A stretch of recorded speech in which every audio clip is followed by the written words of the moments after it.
Hello students, topology का जो next point है हमारा वो है neighbourhood of A point in topology. Topology में किसी पॉइंट का नेबरहुड कैसे फाइंड करते हैं। तो इस नेबरहुड की डेफिनेशन से पहले मैं आपको कुछ इसका बेसिक बता देता हूं, वो आपको ध्यान रखना है ताकि स्टेटमेंट जो इसकी डेफिनेशन है उसको समझने में आपको दिक्कत ना हो। अगर मान लो आपको कोई सेट दे रखा है एक्स, जिसमें ये एलिमेंट है 1, 2 और 3, ठीक है। इसके टोटल सबसेट कितने बन सकते हैं? नंबर ऑफ सबसेट 8 बन सकते हैं ना, 2 राइज टू पावर 3 से, ठीक है।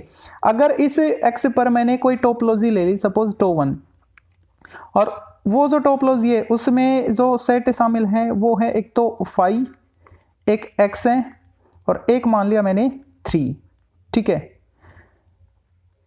एक टोपोलॉजी और ले लेता हूं मैं, टो2, ओके, जिसमें सेट इंक्लूड है फाई, एक्स, 1, 2 और एक है 1, 2। ये भी टोपोलॉजी है एक्स में, और जो टो1 थी वो भी एक्स में टोपोलॉजी है, ओके। तो यहां पे मैं बताना चाहता हूं आपको ओपन सेट क्या होंगे। अगर ये एक्स में टोपोलॉजी है तो इसके अंदर आने वाले जो सेट है ना वो होंगे ओपन सेट, ठीक है। तो टो1 के लिए अगर मैं बात करूं तो कितने ओपन सेट हैं? 3 ओपन सेट है, एक ये और एक ये। बात करूं मैं टो2 के लिए तो टो2 में कितने ओपन सेट होंगे? 1, 2, 3, 4 और एक ये, 5 ओपन सेट होंगे, ठीक है। तो इसमें ओपन कितने नहीं होंगे? टो1 में टोटल सबसेट कितने आएंगे? 8 बनेंगे ना, जिसमें से 3 तो आ चुके, तो 5 ऐसे होंगे जो ओपन नहीं होंगे। अब इनको ये मत बोलना कि क्लोज होंगे, ठीक है, वो क्लोज हो भी सकते हैं, नहीं भी हो सकते, आगे हम पढ़ेंगे इसके बारे में, ठीक है। तो यहां पे मैं बताना चाह रहा था ओपन सेट के लिए, तो ओपन सेट आपको ध्यान रखना है जो टोपोलॉजी में इंक्लूड है, जो टोपोलॉजी में सेट शामिल है वो ओपन सेट होंगे, ठीक है। अब आगे बढ़ते हैं और नेबरहुड की जो डेफिनेशन है उसको देखते हैं। शॉर्ट में नेबरहुड को मैं एनबीडी लिखूंगा, एनबीडी, ठीक है। हो सकता है स्मॉल एनबीडी लिख दूं या फिर फर्स्ट जो इसका लेटर है वो कैपिटल कर दूं, बाकी स्मॉल कर दूं। तो एनबीडी समझ जाना, नेबरहुड को रिप्रेजेंट कर रहा है वो, ओके। वीडियो की भावना में खोने से पहले इस वीडियो को लाइक कीजिए और अपने फ्रेंड्स के साथ भी इसे शेयर कीजिए, और अगर आप इस चैनल पर नए हैं तो इस चैनल को सब्सक्राइब जरूर कीजिएगा। तो चलिए वीडियो को स्टार्ट करते हैं। नेबरहुड की जो डेफिनेशन है उसको मैंने लिख दिया है, एक बार इसको एक्सप्लेन करता हूं मैं। Let x to be a topological space, ठीक है, ये टोपोलॉजिकल स्पेस है, and A is the subset of X, then A is called neighborhood of X belongs to A। कब? अगर जो A है वो X का सबसेट आए तो हम A को X का नेबरहुड कहेंगे। कब कहेंगे? किसी एलिमेंट X, कोई एलिमेंट X जो कि सेट A से बिलोंग करेगा, और वो भी किस रिस्ट्रिक्शन के साथ? There exist open set G belongs to tau. ये टोपोलॉजी से कोई एक सेट लेंगे और वो इस तरीके से लेंगे कि जो इस रिलेशन को सेटिस्फाई करे। किसको? जो एक्स एलिमेंट आपने लिया ए से वो जी से भी बिलोंग करे, और जो जी था वो सेट ए का सबसेट बने, ठीक है। एक बार इसको एग्जांपल से क्लियर करते हैं। एग्जाम्पल में मैंने एक सेट लिया एक्स, जो कि आपको भी दिया जाएगा, जिसके 4 एलिमेंट मैंने लिए 1, 2, 3, 4, और इस सेट पर जो टोपोलॉजी है टो वो भी आपको दी जाएगी, ठीक है। फिर आपको इस सेट एक्स का कोई एक सबसेट दिया जाएगा ए। सपोज मैंने 2, 3, 4 ले लिया जो कि एक्स का सबसेट है, ओके, यहां तक, ठीक है। फिर ये बोलेगा कि जो ए है क्या वो 2 का नेबरहुड है, जो ए है वो 3 का भी नेबरहुड है, जो ए है वो 4 का नेबरहुड है या नहीं है, ठीक है। मतलब जो ए के एलिमेंट है ना, जो एक्स का सबसेट हमको दिया गया है, ठीक है, उसके एलिमेंट्स को चेक करना होगा, ठीक है। तो जो ए का पहला एलिमेंट है 2, इसको मैं चेक करता हूं, ओके। तो 2 का नेबरहुड ए बने उसके लिए क्या रिस्ट्रिक्शन? आपको कोई एक जी सेट सेलेक्ट करना होगा, और वो कहां से बिलोंग करेगा? टोपोलॉजी से। जैसे कि आपको ये टोपोलॉजी दे रखी है, यानी ये जो है ये जी का रोल करेंगे, ओके। अब इनमें से कौन सा ले? मेरे को 2 के लिए चेक करना है ना, ओके। तो 2 इनमें से देखना होगा आ रहा है क्या, टो में से। जो मैं 2 लूं वो इनमें से कोई एक सेट दे रहा है क्या? अगर मैं बात करूं 5 की, तो 5 में तो कोई एलिमेंट ही नहीं है, तो वो 2 कैसे देगा, ठीक है। आगे बढ़ते हैं, 5 को छोड़कर आगे बढ़ा मैं एक्स में तो अवेलेबल है, बिल्कुल है। एक्स क्या है? 1, 2, 3, 4 वाला ही तो है, ठीक है। इसका मतलब एक्स में 2 तो है, ये एलिमेंट है, ठीक है। ये जो सेट है जी, यहाँ पे ये जो x है वो z का काम कर रहा है ना, z जो कि टो से बिलोंग करेगा, ये जो x है ये टो से बिलोंग कर रहा है, इसका मतलब ये z तो है। और वो कैसा होना चाहिए, जो एलिमेंट आप देख रहे हो ना वो z में हो। यहाँ पे देखो अगला रिस्ट्रिक्शन, जो x है वो z से बिलोंग कर रहा है, x कौन यहाँ पे 2 x में आ रहा है, x में आ रहा है 2, ठीक है। और आगे दूसरा रिस्ट्रिक्शन क्या था, जो आपने z लिया वो a का सबसेट होना चाहिए, जो आपने x लिया वो इसका सबसेट है क्या, ये तो उल्टा है, बल्कि x का सबसेट a है, a का सबसेट x नहीं है, ठीक है। इसका मतलब दूसरा रिस्ट्रिक्शन फेल हो गया, तो इसको भी शामिल नहीं करेंगे। आगे बढ़ो, यहाँ पे जो सेट आपको मिल रहा है z, उसमें 2 एलिमेंट है क्या, मेरे को तो 2 के लिए चेक करना है ना, तो 2 इसमें नहीं है, तो और आगे बढ़ो 3, इसमें भी 2 नहीं है, इसमें है क्या 2, इसमें भी नहीं है, ठीक है। औरों में तो पहला ही रिस्ट्रिक्शन कंप्लीट नहीं हुआ, x में हुआ था तो दूसरा वाला नहीं हुआ, ठीक है। इसका मतलब जो 2 है, जो a है वो 2 का नेबरहुड नहीं होगा, तो यही मैं यहां पे लिखने वाला हूं, क्या लिखूं, a is not neighbourhood of 2। जो a है वो 2 का नेबरहुड नहीं है, क्यों नहीं है, रीजन लिख दो, बिकॉज देयर नॉट एग्जिस्ट, यहां पे हमको ऐसा कोई ओपन सेट मिला ही नहीं, there not exist open set G, open set G, और वो जी कहां से बिलोंग करता था, टो से, जी बिलोंग्स टू, यहां पे टो प्लस किया है, टो ही तो है, तो G belongs to tau such that, जो कि इस कंडीशन को सेटिस्फाई करे, किस वाली को, ये जो ब्रैकेट के अंदर है इस वाली को, such that x belongs, x यहां पे 2 है ना, तो 2 लिखो, 2 belongs to z, okay, is the subset of a, है ना। तो ये रिस्ट्रिक्शन फेल हो रहा है, इसलिए मैंने नॉट एग्जिस्ट यहां पे लिखा है, ठीक है। तो जो a था वो 2 का नेबरहुड तो नहीं है। अब चेक करते हैं 3 के लिए, ओके, तो पहले मैं इसको रफ कर देता हूं। दूसरा जो एलिमेंट है 3, उसको चेक करते हैं बना। तो 3 के लिए क्या चेक करना होगा, सबसे पहले तो आप z को देखो, जैसे कि अगर मैं बात करूं 5 की, तो 5 में क्या 3 है, नहीं है, 5 तो किसी को रिप्रेजेंट ही नहीं करता, मतलब कोई एलिमेंट है नहीं, ऐसा सेट है। x बिल्कुल है, लेकिन ये जो z बन रहा है ना, ये z a का सबसेट बन जाना चाहिए, क्या x a का सबसेट है, ये तो कन्वर्स है इसका, मतलब a x का सबसेट था, x a का सबसेट नहीं आ रहा था, क्योंकि इसमें 4 एलिमेंट, इसमें 3 ही एलिमेंट है, एक गायब इसमें, है ना, तो इसका तो सबसेट हो ही नहीं सकता x, ठीक है। तो इसमें 3 तो था, लेकिन दूसरी वाली कंडीशन सेटिस्फाई नहीं हुई। आगे बढ़ो, मैं 3 के लिए चेक कर रहा हूं, 3 इसमें है क्या, नहीं है, 3 इसमें बिल्कुल है, यानी x belongs to g satisfy कर गया, है ना। x कौन है यहाँ पे, a का एलिमेंट, जिसके लिए मैं नेबरहुड चेक कर रहा हूं वो 3 है, 3 इसमें बिलोंग कर रहे हैं g में, तो में जो सेट है ना वो z का काम कर रहे हैं, फिर से बता रहा हूं मैं, ठीक है। ये जो बीच में है ना ये ओपन भी होना चाहिए, ये बात, इस बात का भी आप ध्यान रखना, जो बीच में आ रहा है ये ओपन होना चाहिए, और ये ओपन है, ओपन तो है, क्यों, क्योंकि टोपोलॉजी में आ रहा है, ठीक है। अच्छा, तो 3 तो आ गया इसमें, ओके। अब आगे देखते हैं, जो आपको सेट मिला z, जैसे कि ये मिला मेरे को 3 वाला, है ना, ये a का सबसेट है क्या, बिल्कुल आ रहा है a में भी, इसका मतलब दूसरा जो दूसरे रिस्ट्रिक्शन था वो भी सेटिस्फाई हो रहा है। तो क्या लिखेंगे, जो a है वो 3 का नेबरहुड है, तो वो ही मैं यहाँ पे लिख रहा हूं, a इज नेबरहुड, NBD मतलब neighbourhood, a is neighbourhood of 3, reason लिख दो, as there exist open set, open set है z, ठीक है, और वो z क्या है, जो सेट है वो क्या था, 3 तो था, ओपन सेट 3, और वो बिलोंग कर रहा है कहां से, बिलोंग्स टू टो, उस टोपोलॉजी से बिलोंग कर रहा है, सच दैट, किस तरीके से, जो कि इस कंडीशन को सेटिस्फाई कर रहे हैं, सच दैट x नहीं, यहाँ पे एलिमेंट हमने 3 लिया था, तो क्या लिखेंगे, 3 बिलोंग्स टू जी क्या है यहाँ पे 3, और ये जो 3 है ये a का सबसेट है, ओके, ठीक है, इसलिए ये जो a है वो 3 का नेबरहुड होगा। अब जो तीसरा पॉइंट है, मतलब जो लास्ट एलिमेंट बच गया a में 4, उसके लिए चेक करते हैं।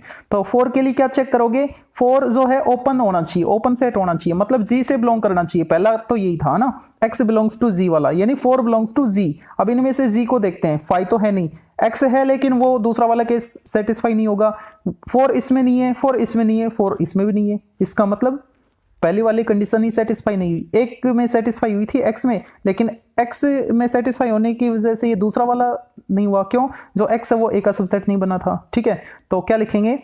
ए is not neighbourhood of 4। Reason लिख दो, as there not exist open set G belongs to tau such that, जो कि उस कंडीशन को सेटिस्फाई कर दे। 4 बिलोंग्स टू G, 4 G से बिलोंग करे और A का सबसेट बने। ठीक है, इस कंडीशन को सेटिस्फाई नहीं कर रहा, इसलिए मैंने यहाँ पे क्या लिखा? There not exist. ठीक है, एक दूसरा एग्जाम्पल और लेते हैं और उससे क्लियर करेंगे। नेक्स्ट जो सेकंड एग्जांपल है, इसमें मैंने क्या किया? जो सेट गिवन था x, उसको तो मैंने एज इट इज रखा, और जो टो है, जो टोपोलॉजी थी, उसको मैंने चेंज कर दिया। ठीक है, अब की बार मैंने 2 3 4 ले लिया, और आपको जो सेट दे रखा है जो कि x का सबसेट है, उसमें एलिमेंट क्या है? 2 3 4 है। ठीक है, अच्छा, उस केस में मेरे को चेक करना होगा 2 3 और 4 के लिए ये सेट तो वही है, सबसेट तो वही है x का, जो पिछले एग्जाम्पल में था। ठीक है, तो यहाँ पे मैं सबसे पहले ए को चेक करता हूं 2 के लिए कि जो ए है वो 2 का नेबरहुड है या नहीं है। ठीक है, तो उसके लिए क्या चेक करना होगा? सबसे पहले इसको ओपन सेट में दिखाना होगा, है ना, 2 में दिखाना होगा।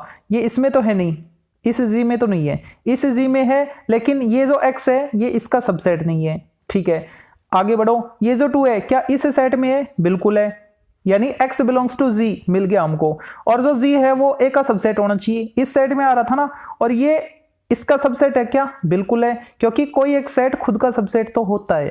ठीक है, तो इसका मतलब क्या हुआ? 2 इससे बिलोंग कर गया ना, तो x बिलोंग्स टू z हो गया, और ये जो सेट है ये इसका सबसेट भी है, खुद है, इसका मतलब कोई भी एक सेट खुद का सबसेट तो होता ही है। तो क्या लिखेंगे?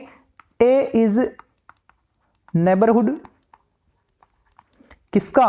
सबसे पहले मैंने 2 का चेक किया ना, ऑफ 2, बिकॉज, रीजन लिख दो, there exist open set Z, और वो ओपन सेट Z क्या था? किससे बिलोंग कर रहा है? 2 2 3 4 से कर रहा है ना, और वो सेट क्या है हमारा? जिसमें ये 3 एलिमेंट है, ये Z का काम कर रहा है। ध्यान रखना, जो Z है ना वो ओपन सेट होना चाहिए, मतलब टोपोलॉजी से बिलोंग करना चाहिए। ठीक है, open set 2 3 4 such that X क्या है? यहाँ पे 2 है ना, 2 बिलोंग्स टू Z क्या था? 2 3 4, और ये जो 2 3 4 वाला सेट है ये A का सबसेट है। क्यों? A खुद ही तो है, और खुद कोई भी एक सेट खुद का सबसेट तो होता ही है। ठीक है, अगर मैं बात करूं दूसरे एलिमेंट मतलब 3 के लिए कि जो A है वो 3 का नेबरहुड होगा या नहीं होगा, तो मेरे को वही कंडीशन, सबसे पहले तो x बिलोंग्स टू z वाला केस देखूं, मतलब जो 3 है ना वो ओपन सेट से बिलोंग करना चाहिए। ओपन सेट यहाँ पे 3 है, एक तो 5 है, एक x है, एक z है, तो 3 इसमें आ रहा है, लेकिन दूसरी कंडीशन सेटिस्फाई नहीं होगी क्योंकि ये z तो है, लेकिन ये जो z आया ये इसका सबसेट नहीं है। क्यों? क्योंकि इसमें एक एक्स्ट्रा एलिमेंट आ रहा है, उसमें तो है ही नहीं, तो सबसेट कैसे बनेगा? ठीक है, हाँ, इसका कन्वर्स बोलता तो हो जाता, है ना, और वैसे भी हमको पता है कि जो a है वो x का सबसेट ही होते हैं। ठीक है, लेकिन यहाँ पे कन्वर्स बोल रखे इसका कि जो x है वो इसका सबसेट तो हो ही नहीं सकता, बल्कि a x का सबसेट है। आगे बढ़ो, 3 इसमें है, ओके, यानी x बिलोंग्स टू z इसमें मिल गया। z क्या है? 2 3 4 वाला सेट है। आगे देखो, जो z है वो a का सबसेट है क्या? ये वाला इसका सबसेट है, बिल्कुल है, खुद का सबसेट होता है। ठीक है, तो सेम कंडीशन 2 वाली होगी, इसमें जहां पे 2 था वहां पे आपको 3 करना है, यहाँ पे 3 और यहाँ पे 3। अगर मैं बात करूं 4 की तो वो भी इसमें आ रहे हैं, है ना, तो इसके लिए सेटिस्फाई हो जाएगा। तो ये बाकी दोनों पॉइंट्स आप खुद लिख लेना, जहां पे 2 था वहां पे 3 करना सेकेंड पॉइंट के लिए, और थर्ड पॉइंट के लिए जहां पे आप 3 करोगे, मतलब जहां पे मैंने यहाँ पे 2 कर रखा है वहां पे आप 4 कर लेना। ठीक है, ये था जो नेबरहुड है किसी पॉइंट का टोपोलॉजी में, उसकी डेफिनेशन, और उसको समझे कैसे, तो 2 एग्जांपल से मैंने क्लियर कर दिया। मतलब डेफिनेशन हमने पढ़ी, उसके बाद हमने एग्जांपल किए। ठीक है, और अब हम करने जा रहे हैं थ्योरम को। तो अब थ्योरम को देखते हैं।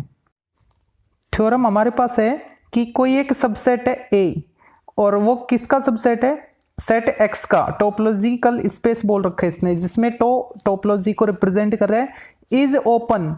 ये जो A सेट है, A जो हमको मिलेगा सबसेट, जो X का सबसेट है, ये ओपन होगा इफ का मतलब क्या है यहाँ पे, इफ एंड ओनली इफ, ठीक है। A is neighbourhood of all its points. जब भी आपको इफ एंड ओनली इफ वाली कंडीशन मिल जाए तो उसमें दोनों तरीके से हम उस थ्योरम को प्रूव करते हैं। वो क्या कि एक बार तो इसको गिवन मान के चलेंगे कि जो ए है वो हमको ओपन मिला हुआ है, ठीक है। फिर हमको प्रूव करना होगा कि जो ए है वो अपने सभी पॉइंट्स का नेबरहुड होगा, ठीक है। दूसरा केस क्या, ये हम गिवन लेके चलेंगे कि जो ए है वो अपने सभी पॉइंट्स का नेबरहुड है, तब हमको प्रूव करना होगा कि जो ए है वो ओपन होगा, ठीक है। उसका कन्वर्सली हम लेके चलेंगे उसके बाद। तो सबसे पहले मैं ये लेट करके चलता हूं कि जो सेट ए है ना, जो सबसेट ए है वो ओपन है, एक्स का जो सबसेट ए है वो ओपन है, ठीक है। तो इसको मैं लिखता हूं, let A be open subset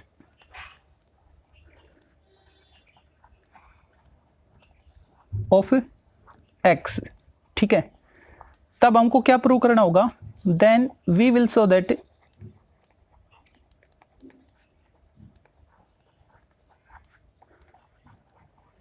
ये बाद वाला, इफ के बाद वाला है ना, क्या प्रूव करना होगा कि जो ए है वो अपने सभी पॉइंटों का नेबरहुड है, ठीक है। Then we will show that A is neighbourhood of all its points, ठीक है। ये चीज फिर हमको प्रूव करनी होगी। तो उसके लिए कैसे प्रूव करें, तो मैं एक एलिमेंट बिलोंग करवाता हूं किससे, ए से, वो मैं एक्स मान लेता हूं। Let x belongs to set A, okay. That implies, इसको मैं इस टाइप से लिख सकता हूं ना, x belongs to A and A is the subset of A. कोई भी सेट हो खुद का सबसेट तो होता ही है, ठीक है। अच्छा, अब ये देखो ये किसकी स्टेटमेंट है, नेबरहुड की है ना, जिसमें बीच वाला जो है वो ओपन होता है, और ये मैंने लेट किया था कि जो ए है वो ओपन सबसेट है, ठीक है। तो इसका मतलब क्या हो गया, ए एक्स का नेबरहुड है। That implies A is neighbourhood of x. लेकिन जो एक्स लिया मैंने वो कोई भी एलिमेंट हो सकता है ए का, ठीक है, but x is any element of A से मैंने कोई भी एक एलिमेंट सेलेक्ट किया था, ठीक है। अब वो एक्स कोई भी हो सकता है। इसका मतलब जो ए है वो सभी पॉइंट पे नेबरहुड होगा, सभी पॉइंट के लिए नेबरहुड होगा, ठीक है।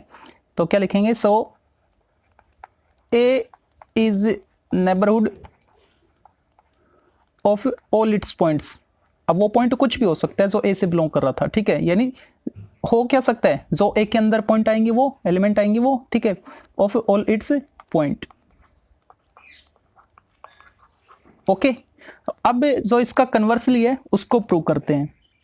कन्वर्सली में हमको क्या लेना पड़ेगा, ये इफ के बाद वाला है ना, ये हम लेके चलेंगे और इसको फिर हम प्रूव करेंगे, ठीक है। तो क्या लिखूं मैं, let A is neighbourhood of all its point, of all its point, ठीक है। ये मैंने लेट कर लिया कि जो ए है वो अपने सभी पॉइंट का नेबरहुड है। तब हमको क्या प्रूव करना होगा, then we will show that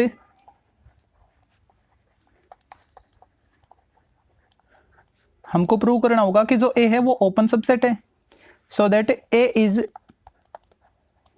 open subset of x,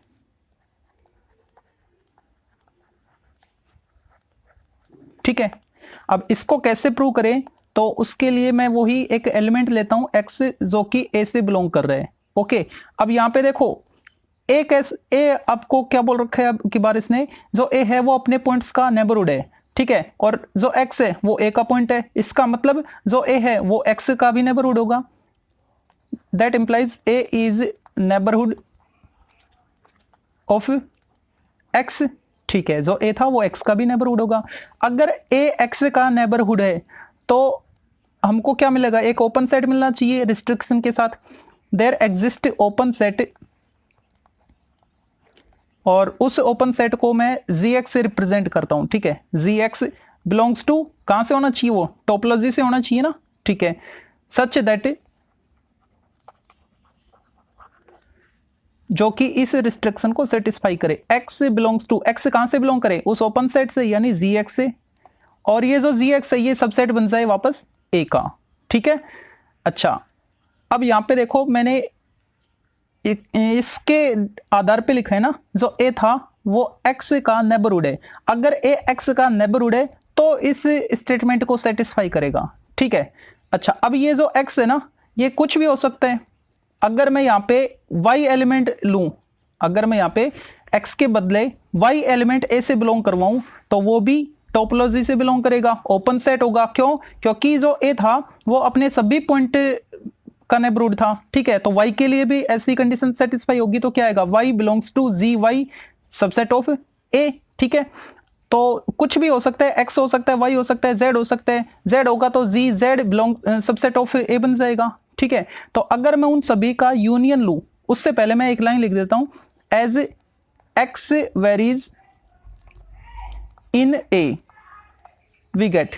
इसका मतलब क्या है? इसका मतलब ये है कि जरूर नहीं हम x ही ले, कोई भी एलिमेंट हो सकता है। x वेरी मतलब x के बदले y हो सकता है, z हो सकता है, ठीक है, ओपन सेट से। और ऐसा मैं क्यों ले रहा हूं? क्योंकि जो सबसेट A है उसमें कितने भी एलिमेंट हो सकते हैं, तो उन सभी के लिए ये कंडीशन लागू है, ठीक है। इसलिए मैंने x को वेरी करवाया है ना। x के बदले y हो सकता है, z हो सकता है। अगर मैं उन सभी का यूनियन लूं, ठीक है, जैसे मैंने x लिया, y लिया, z लिया, सारे के सारे ओपन जो हमको मिला था ओपन सेट, उससे बिलोंग करेंगे। तो अगर मैं x y z वगैरह लेता हूं, तो ये जो x y z वगैरह है, इनका जो यूनियन लूंगा वो क्या बन जाएगा, वापस a बन जाएगा ना। क्योंकि मैं x y z वगैरह कितने ले सकता हूं, जितने a के एलिमेंट होंगे, ठीक है। तो अगर मैं x y z a b वगैरह लूं, तो उन सभी का यूनियन करूंगा तो वापस a बन जाएगा। तो यहां पे मैं क्या लिखूं, a, और वापस ए आ गया मतलब सेट आ गया। तो सेट कभी भी बिलोंग नहीं करता है, वो तो सबसेट होता है। तो ये जो बिलोंग वाला जो सिंबल था वो किस में कन्वर्ट हो जाएगा, सबसेट में, ठीक है। और यहां पे मैंने क्या लिखा था, इन सब का यूनियन लिया ना मैंने, तो जी एक्स का यूनियन किससे रिप्रेजेंट करें, union of G x, where x कहां से बिलोंग कर सकता है, जितने सेट ए के एलिमेंट होंगे तो वो ए से बिलोंग करेगा ना, ठीक है। और सबसेट एज इट इज, और ये ए तो है ही, ए का सबसेट होता है, ठीक है। यूनियन करेंगे तो ए यूनियन ए क्या आएगा, ए ही तो आएगा, ठीक है। अच्छा, ये कंडीशन हमको मिल चुकी है। अब नेक्स्ट पेज पे चलते हैं। फाइनली हमको ये लास्ट रिजल्ट मिला था। तो यहाँ पे ये जो ए है, ये इसका सबसेट भी है और इसके इक्वल भी आ रहा है, और इधर भी ऐसा ही है। तो मैं ए को इसके इक्वल लिख सकता हूं ना इन कंडीशन से, ठीक है। तो क्या लिखूं, A equal, that implies A equal union of G x where x belongs to A, ठीक है। अच्छा, अब देखो, ये जो हमको कंडीशन मिली थी, इसमें ये किसको रिप्रेजेंट कर रहा था, ओपन सबसेट को, ओपन सेट को, ठीक है। जो बीच वाला होता है वो ओपन सेट होता है। अच्छा, अगर ये ओपन सेट है तो ये किसके इक्वल है, ए के इक्वल है। इसका मतलब क्या बोले हम, जो ए है वो कैसा है, ओपन है। That implies A is open subset of x, open subset of x. Reason लिख दो इसका, ये कैपिटल एक्स है, गिवन सेट था ना एक्स, वो बीइंग, यहां पे यूनियन लिया है मैंने, x बिलोंग्स टू a, ठीक है। यानी जो a में एलिमेंट है कितनी भी हो सकते हैं, तो आर्बिट्रेरी यूनियन बोला जाएगा यहां पे, बीइंग आर्बिट्रेरी यूनियन ऑफ, ये सारे कैसे थे, ओपन थे ना, ऑफ ओपन सेट। अगर मैं ओपन सेट का आर्बिट्रेरी यूनियन लूंगा तो वो भी ओपन होगा, इज ऑलवेज ओपन, ठीक है। इसलिए जो ए था वो कैसा था, ओपन था, और यही तो हमको प्रूव करना था। Then we will, show that में हमने क्या लिखा था कि ए ओपन होगा, ठीक है, ओपन सबसेट होगा एक्स का। तो यहां पे ये चीज हम प्रूव कर चुके हैं। Okay, thank you.